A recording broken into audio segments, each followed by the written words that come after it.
Un hombre de 60 años, acusado de asesinato, se para en un campo abierto frente a su acusador de 25. No hay jurado. No hay presentación de evidencia. No hay testimonios de testigos. En su lugar, ambos hombres sostienen masas de madera con púas de hierro. En minutos, uno de ellos estará muerto o tan gravemente herido que rogará por misericordia. El ganador será declarado inocente. El perdedor será ejecutado inmediatamente si aún respira, o su cadáver será colgado de la horca como criminal convicto. Esto no es un espectáculo de gladiadores romanos. Es el sistema judicial formal de la Europa medieval. El juicio por combate, donde Dios mismo supuestamente intervendría para asegurar que el inocente prevaleciera y el culpable muriera. Y este sistema no era rareza ocasional, sino práctica legal codificada que operó durante más de 1000 años, decidiendo el destino de miles en toda Europa. Hoy, vamos a descender al corazón de uno de los sistemas de justicia más brutales jamás institucionalizados, explorando cómo sociedades enteras creyeron que la violencia física era método superior para determinar verdad legal, por qué reyes y papas defendieron este sistema durante siglos, y cómo incluso aquellos físicamente incapaces de luchar podían ser forzados al combate mortal. Prepárate para descubrir por qué la justicia medieval no se encontraba en la razón sino en la fuerza bruta, y por qué decir «te veré en corte» significaba literalmente prepararte para luchar hasta la muerte. El juicio por combate no era simplemente violencia legitimada. Era expresión de creencia teológica profunda llamada Judicium Dei, el juicio de Dios. La premisa era devastadoramente simple pero completamente seria. Dios omnipotente no permitiría que un inocente perdiera en combate. Por lo tanto, el resultado de una pelea mortal revelaba la verdad divina más confiablemente que cualquier evidencia humana. Esta lógica no era invención medieval, sino herencia de tradiciones germánicas precristianas que la Iglesia Católica eventualmente absorbió y legitimó. Las leyes lombardas del siglo VII, codificadas por el rey Rotari, formalizaron el combate judicial como método legal para resolver disputas. El concepto se extendió a través de Europa con las conquistas francas, llegando a Francia, Alemania, Inglaterra y partes de España e Italia. El Papa Nicolás I, en 867, defendió explícitamente las ordalías, argumentando que Dios no fallaría en manifestar la verdad a través de ellas. Esta sanción papal convirtió lo que podría haber sido práctica bárbara en sacramento legal. Los combates se realizaban en tierra consagrada, precedidos por misas y juramentos sobre reliquias sagradas. Los participantes confesaban sus pecados y recibían comunión antes de luchar, como si fueran a enfrentar juicio divino final. La teoría era que el combatiente inocente recibiría fortaleza sobrenatural de Dios. Los teólogos citaban ejemplos bíblicos: David derrotando a Goliat, Sansón matando filisteos. Si Dios podía dar victoria a los débiles contra los poderosos en las Escrituras, ciertamente podía asegurar victoria judicial para los inocentes. Esta creencia era tan firme que perder el combate se consideraba prueba concluyente de culpabilidad, sin posibilidad de apelación.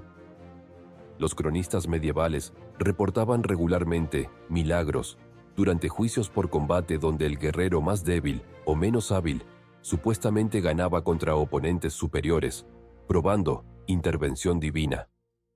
Estas historias reforzaban el sistema, creando ciclo donde la creencia en intervención divina se autoperpetuaba a través de narrativas selectivas sobre resultados inesperados. La lógica circular del sistema era perfecta e impenetrable. Si ganabas, Dios había probado tu inocencia. Si perdías, Dios había revelado tu culpabilidad. No había espacio para azar, habilidad superior o simple injusticia. El resultado mismo era la prueba, y la prueba era el resultado. Esta tautología convertía cada combate en ejercicio de fe religiosa, tanto como procedimiento legal. Los documentos de la época revelan que jueces y oficiales de corte realmente creían en este sistema. No era cinismo o conveniencia política, aunque ciertamente servía a ambos. Los registros judiciales están llenos de lenguaje que invoca a Dios como árbitro final. Las sentencias después de combates declaraban que Dios ha mostrado, o la voluntad divina se ha manifestado, a través del resultado. Esta creencia tenía consecuencias prácticas devastadoras. Significaba que ninguna cantidad de evidencia física o testimonio podía superar el resultado de combate. Un hombre podía tener 12 testigos de su inocencia, pero si perdía el combate, era culpable. Una mujer podía presentar pruebas documentales de su reclamo, pero si su campeón caía, su caso estaba perdido. La verdad objetiva era irrelevante ante la supuesta verdad divina revelada por violencia. Los juicios por combate no eran peleas callejeras caóticas.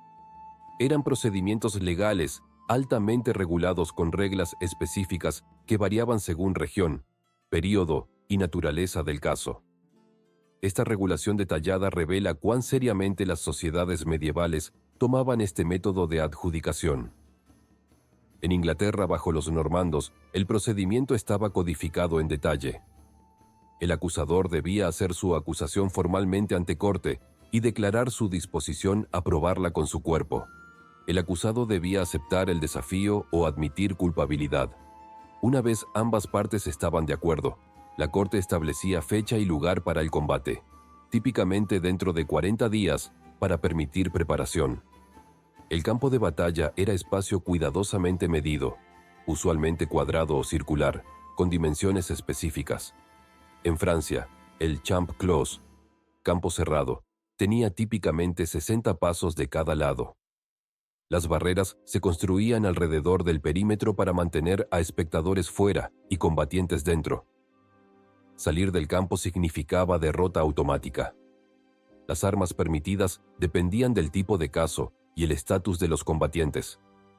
Para disputas civiles entre nobles, frecuentemente se permitían armas de caballería, espadas, lanzas, hachas.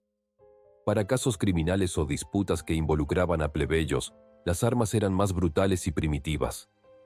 Bastones con púas de hierro, mazas, escudos de cuero. En algunos casos, los combatientes luchaban completamente desarmados, usando solo puños y lucha. El equipamiento también estaba regulado. En duelos entre nobles, se permitía armadura completa. En duelos entre plebeyos, frecuentemente se prohibía armadura, dejando a los combatientes expuestos a cada golpe. Algunas jurisdicciones requerían que los combatientes vistieran solo ropa simple de cuero o lino, haciendo cada ataque potencialmente mortal. El momento del día importaba. Los combates típicamente comenzaban a primera hora de la mañana y debían concluir antes del anochecer. Si ningún combatiente había ganado para cuando el sol se ponía, el resultado dependía de quién había sido el acusador. En casos criminales, si el acusador no había probado su caso derrotando al acusado para el anochecer, el acusado era declarado inocente y liberado. Los oficiales de la corte supervisaban estrictamente. Jueces, alguaciles y heraldos controlaban que las reglas se siguieran. Cualquier violación, usar arma no autorizada, recibir ayuda de espectadores, atacar antes de la señal, resultaba en descalificación inmediata y frecuentemente ejecución del infractor por desacato a la corte. Las condiciones de victoria eran brutalmente simples: muerte, incapacitación que impedía continuar o rendición. La rendición se señalizaba gritando «Craven», cobarde, y abandonando armas. Pero rendirse no garantizaba supervivencia. En casos criminales graves, el perdedor que se rendía era ejecutado inmediatamente de todos modos. La rendición solo ofrecía posibilidad de muerte más rápida y menos dolorosa que seguir luchando. La preparación para el combate también estaba ritualizada. Los combatientes pasaban la noche anterior en oración y ayuno. En la mañana del combate, asistían a misa especial donde el sacerdote bendecía sus armas y les recordaba que Dios observaba. Juraban sobre reliquias sagradas que sus causas eran justas. Este teatro religioso no era meramente ceremonial. Los participantes genuinamente creían que estaban sometiendo sus casos a juicio divino. El momento del combate mismo estaba coreografiado con precisión militar. Los heraldos leían los cargos en voz alta ante la multitud reunida. Los combatientes entraban al campo desde lados opuestos. Se paraban frente a frente mientras los jueces inspeccionaban sus armas para asegurar conformidad con reglas. Solo cuando el juez principal dejaba caer su bastón o pañuelo, comenzaba el combate oficialmente. La duración de los combates variaba enormemente. Algunos terminaban en minutos, con golpe afortunado que mataba o incapacitaba inmediatamente. Otros duraban horas mientras combatientes igualmente equiparados se agotaban mutuamente. Los registros describen combates que continuaban hasta que ambos hombres apenas podían sostener sus armas, arrastrándose en el lodo empapado en sangre, golpeándose débilmente hasta que uno finalmente no podía levantarse. Las lesiones eran horribles y específicas al tipo de armas usadas. Las masas aplastaban cráneos y rompían huesos con impacto contundente. Las espadas cortaban profundamente en carne, causando sangrado masivo. Los bastones con púas perforaban ojos y gargantas.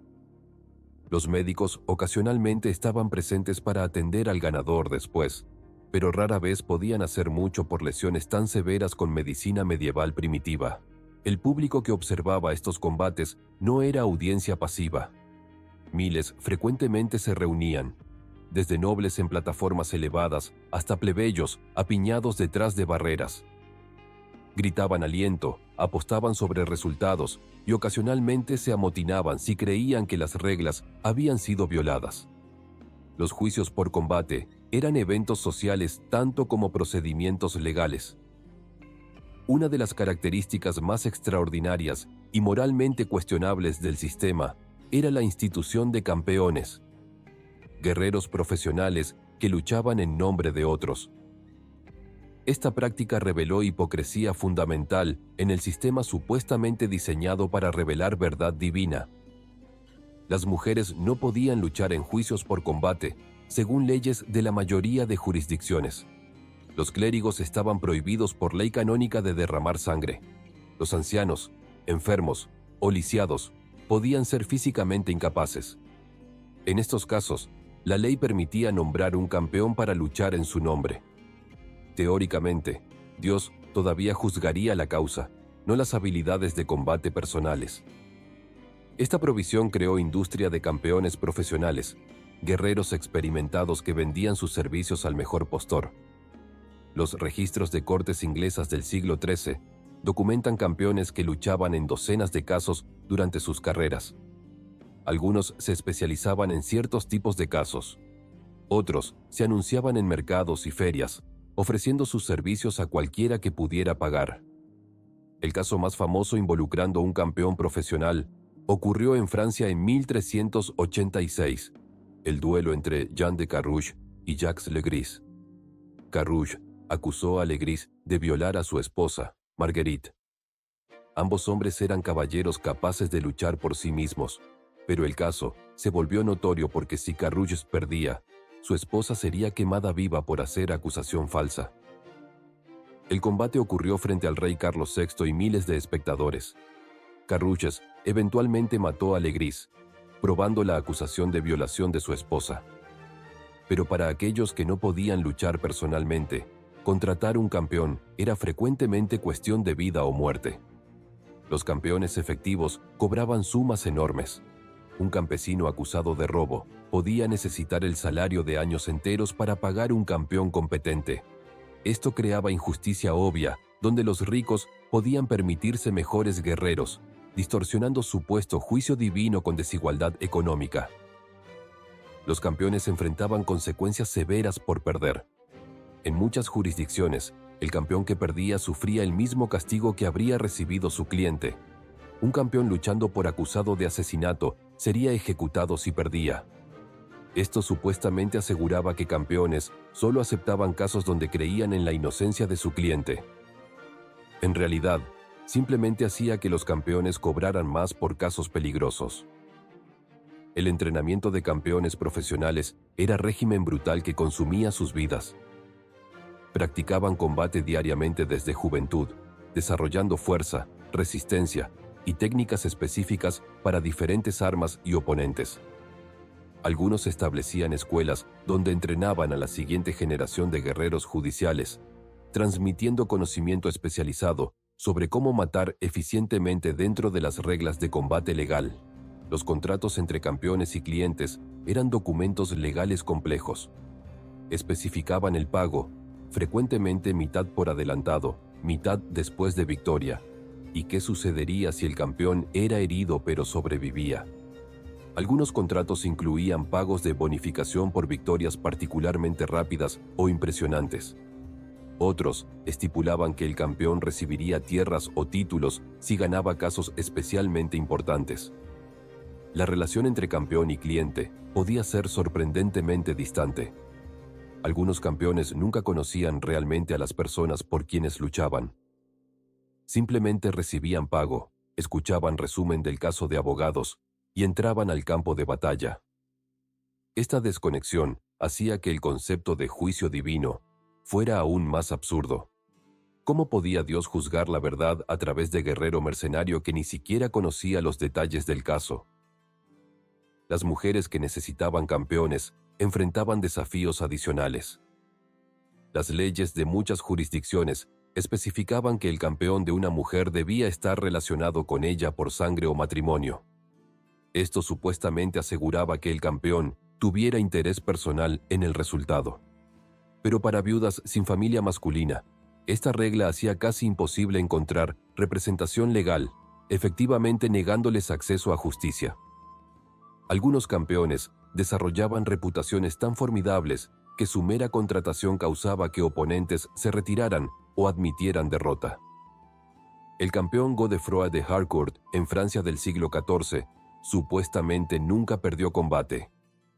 Su reputación era tan intimidante que acusados frecuentemente confesaban en lugar de enfrentarlo, prefiriendo ejecución cierta a muerte tortuosa en combate contra él.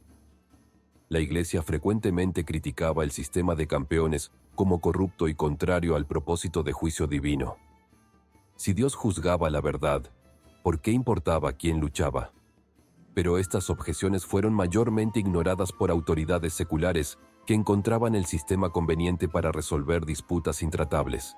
Los registros históricos están llenos de juicios por combate que determinaron destinos de individuos, familias e incluso naciones.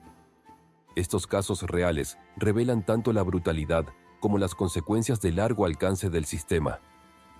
En 1096, un monje llamado Theodoric acusó al conde Manases de Guinness de asesinato. Manases, caballero experimentado, fácilmente podía haber matado al monje anciano. Pero la ley permitía a Theodoric nombrar un campeón. El campeón del monje derrotó y mató a Manases en combate. El condado pasó a heredero diferente, alterando líneas de sucesión que afectaron política regional durante décadas. Un minuto de violencia cambió historia dinástica.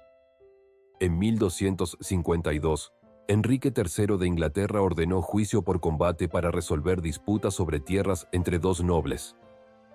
El combate duró más de 5 horas bajo sol abrasador. Ambos hombres estaban tan exhaustos que apenas podían sostener sus armas. Finalmente, uno colapsó por agotamiento. El ganador estaba tan herido que murió de sus heridas 3 días después. Ambos habían muerto esencialmente, pero la tierra había cambiado de manos legalmente. El caso de 1380 en Augsburgo, Alemania, involucró acusación de brujería. Una mujer anciana acusada de envenenar pozos mediante brujería nombró a su hijo adulto como su campeón. El acusador era joven caballero. El combate se realizó con espadas y escudos. El hijo defendió a su madre ferozmente, pero fue herido gravemente en el muslo. Mientras yacía sangrando, el caballero le ofreció oportunidad de rendirse. Si lo hacía, su madre sería quemada viva inmediatamente. Si continuaba luchando y moría, su madre aún sería ejecutada. Continuó luchando con su última fuerza y logró derribar al caballero, quien se rindió. La madre fue liberada y el hijo sobrevivió sus heridas, salvando a su madre mediante pura determinación. En 1467, caso particularmente grotesco ocurrió en Valenciennes. 2 hombres disputaban sobre deuda relativamente pequeña. Ninguno podía presentar evidencia escrita. La corte ordenó juicio por combate. Los hombres lucharon con masas. Después de 1 hora, ambos estaban cubiertos de sangre, con huesos rotos visibles a través de carne desgarrada. La multitud estaba horrorizada. Los jueces intentaron detener el combate, pero los combatientes, consumidos por furia y dolor, no se detuvieron. Finalmente, uno murió por trauma masivo. El ganador murió 2 días después por sus heridas. Ninguno vivió para disfrutar la victoria o pagar la deuda. El último juicio por combate judicial conocido en Francia ocurrió en 1547. François de Vivonne, señor de la Chataigneraie, luchó contra Guy Chabot, barón de Jarnac. El combate fue ante el rey Enrique II. Jarnac, considerado inferior en habilidad, ejecutó movimiento sorpresa, un corte preciso detrás de la rodilla de su oponente, cortando tendones y dejándolo colapsado e indefenso. Este movimiento se inmortalizó como coup de Jarnac en lengua francesa, significando golpe sorpresa decisivo. La Chataigneraie, humillado y lisiado permanentemente, rechazó rendirse y murió días después por sus heridas y posiblemente vergüenza. Los registros de estos combates revelan patrones perturbadores sobre quienes tendían a ganar y perder. Los pobres que luchaban personalmente contra campeones profesionales contratados por ricos perdían abrumadoramente. Los ancianos y enfermos que luchaban contra jóvenes sanos perdían predeciblemente. Los acusados, sin recursos para contratar buenos campeones, eran condenados efectivamente antes de que el combate comenzara. Las estadísticas disponibles, aunque fragmentarias, pintan cuadro sombrío. De aproximadamente 200 juicios por combate documentados en registros ingleses entre 1200 y 1350, más del 80% terminaron con el acusador ganando. Esto sugiere fuertemente que acusadores solo desafiaban a duelo cuando tenían ventaja significativa, mejor guerrero, más recursos para contratar campeón superior, o simplemente mayor fuerza física. El sistema favorecía sistemáticamente a los poderosos. Los casos que llegaban a combate también representaban solo fracción de disputas. Muchos acusados preferían confesar, incluso si eran inocentes, antes que enfrentar combate mortal contra oponente superior. Esta coerción implícita significaba que el sistema producía confesiones falsas regularmente, minando aún más cualquier pretensión de revelar verdad. Las ramificaciones familiares de estos combates eran devastadoras. Cuando un hombre moría en combate judicial, su familia perdía no solo al padre o esposo, sino también cualquier propiedad o derechos que estaban en disputa. Las viudas y huérfanos quedaban destituidos. Si el hombre había sido declarado culpable por perder, su familia también cargaba estigma social de estar relacionada con criminal convicto. A pesar de siglos de uso, el juicio por combate enfrentó críticas crecientes de pensadores que reconocían sus fallas obvias. Estas críticas eventualmente erosionaron legitimidad del sistema hasta su abolición. Pedro el Cantor, teólogo parisino del siglo XII, escribió extensamente contra Ordalías, argumentando que forzar a Dios a intervenir en disputas legales humanas era presuntuoso y teológicamente indefendible. ¿Cómo podía resultado de pelea física revelar verdad sobre, por ejemplo, disputa contractual compleja? Su lógica era irrefutable, pero mayormente ignorada durante su vida. El Cuarto Concilio de Letrán, en 1215, convocado por Papa Inocencio III, prohibió participación clerical en ordalías. Sin sacerdotes para bendecir combates y administrar juramentos, la sanción religiosa del sistema se debilitó. Pero las autoridades seculares simplemente continuaron los combates sin ceremonias religiosas, minando intención de la prohibición papal.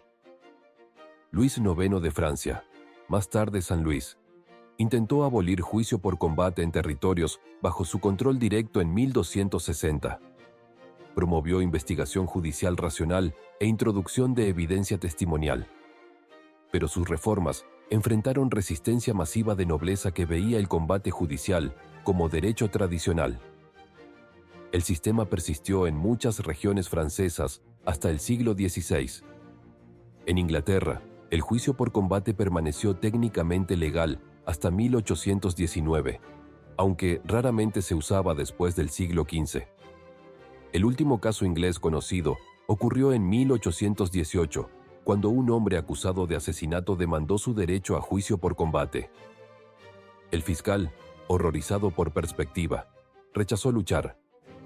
El acusado fue liberado, pero el escándalo llevó al Parlamento a abolir finalmente la práctica en 1819. Los abogados y eruditos legales gradualmente desarrollaron alternativas al combate. La introducción de jurados, aunque primitivos según estándares modernos, ofrecía método para resolver disputas sin violencia. El sistema de compurgación, donde acusado traía cierto número de testigos juramentados para atestiguar su carácter, proporcionaba otra ruta. La evidencia documental comenzó a pesar más en cortes. Los costos económicos del sistema también contribuyeron a su desaparición.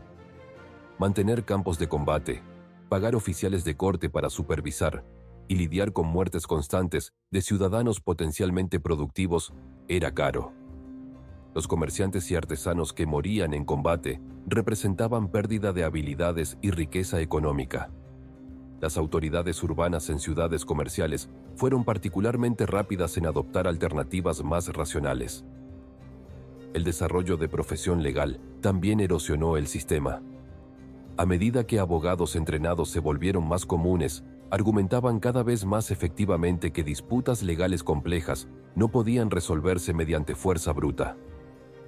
Un contrato de 50 páginas con cláusulas intrincadas no podía adjudicarse justamente mediante dos hombres golpeándose con mazas. La complejidad creciente de la sociedad europea requería sistemas legales más sofisticados. Las universidades comenzaron a enseñar derecho romano, que enfatizaba evidencia racional, procedimiento y argumentación lógica. Los graduados de estas instituciones ingresaban a sistemas judiciales trayendo nuevas ideas sobre cómo debía funcionar la justicia. Frecuentemente enfrentaban resistencia de intereses establecidos, pero gradualmente sus métodos prevalecieron. El Renacimiento trajo renovado interés en filosofía clásica y racionalismo. Pensadores comenzaron a cuestionar supuestos medievales sobre intervención divina directa en asuntos mundanos. Si Dios realmente dictaba el resultado de cada pelea, ¿por qué los guerreros más hábiles ganaban tan consistentemente? La pregunta, una vez planteada, socavaba el fundamento teológico entero del sistema. El Sacro Imperio Romano mantuvo formas de combate judicial hasta principios del siglo XVI. El emperador Maximiliano I finalmente las prohibió en 1495, reconociendo que el sistema era bárbaro e inefectivo. Pero en regiones remotas, el combate informal continuó ocasionalmente incluso después. La razón por el eventual abandono del sistema era obvia. Producía resultados manifiestamente injustos. El más fuerte ganaba, no el inocente. Los ricos con mejores campeones prevalecían sobre pobres. La verdad era irrelevante. Solo importaba fuerza física. A medida que la educación legal mejoró y conceptos de evidencia racional se desarrollaron, el absurdo del sistema se volvió imposible de ignorar. Aunque el juicio por combate judicial desapareció hace siglos, su legado persiste en lenguaje legal, cultura popular y ocasionalmente en intentos quijotescos de revivir la práctica. Términos legales modernos preservan memoria del sistema. Throwing down the gauntlet, arrojar el guante, emitir desafío formal, viene directamente de procedimiento de combate judicial, donde el acusador literalmente arrojaba guante al suelo que el acusado debía recoger para aceptar duelo. Trial by ordeal, juicio por ordalía, sigue siendo frase idiomática para prueba difícil. En cultura popular, el combate judicial aparece frecuentemente en ficción histórica. La serie Game of Thrones presentó varios juicios por combate, aunque con precisión histórica variable. La película The Last Duel, 2021, dramatizó el caso Carrouge-Legris de 1386, introduciendo a audiencias modernas a realidad brutal del sistema. Sorprendentemente, individuos ocasionalmente han intentado invocar derecho a juicio por combate en cortes modernas, usualmente con intención satírica o como protesta legal. En 2002, un abogado británico demandó juicio por combate en disputa de estacionamiento, citando que la ley nunca fue formalmente derogada en su jurisdicción particular. La Corte rechazó su petición, pero admitió que técnicamente tenía punto legal menor. El concepto de juicio divino también persiste en formas modificadas. Atletas frecuentemente invocan a Dios después de victorias, sugiriendo intervención divina en resultados competitivos. Esta mentalidad, que resultado de competencia física, revela verdad moral. Es eco directo de lógica que sustentaba juicio por combate. Más seriamente, el legado revela verdad incómoda sobre justicia, que sistemas legales reflejan valores culturales de sus épocas. La Europa medieval valoraba fuerza física y creía en intervención divina directa. Nosotros valoramos evidencia racional y procedimiento sistemático. Nuestros descendientes probablemente verán elementos de nuestro sistema de justicia como igualmente bárbaros o absurdos. Y así concluye nuestra exploración del juicio por combate medieval, sistema que durante más de 1000 años decidió inocencia o culpabilidad no mediante razón o evidencia, sino mediante violencia física, donde Dios supuestamente guiaba cada golpe de maza y cada estocada de espada. Este no era entretenimiento sádico, sino piedra angular de sistemas legales que gobernaban a millones. Comprender el juicio por combate no es simplemente ejercicio en curiosidad histórica mórbida. Es reconocimiento de cuán recientemente la justicia se basaba en fuerza bruta en lugar de razón, y cuán frágiles son instituciones legales racionales que damos por sentadas. La próxima vez que te quejes de lentitud de cortes modernas o complejidad de procedimientos legales, recuerda, la alternativa durante la mayor parte de la historia occidental era resolver disputas golpeándose mutuamente hasta que uno de ustedes muriera, y llamar a eso justicia.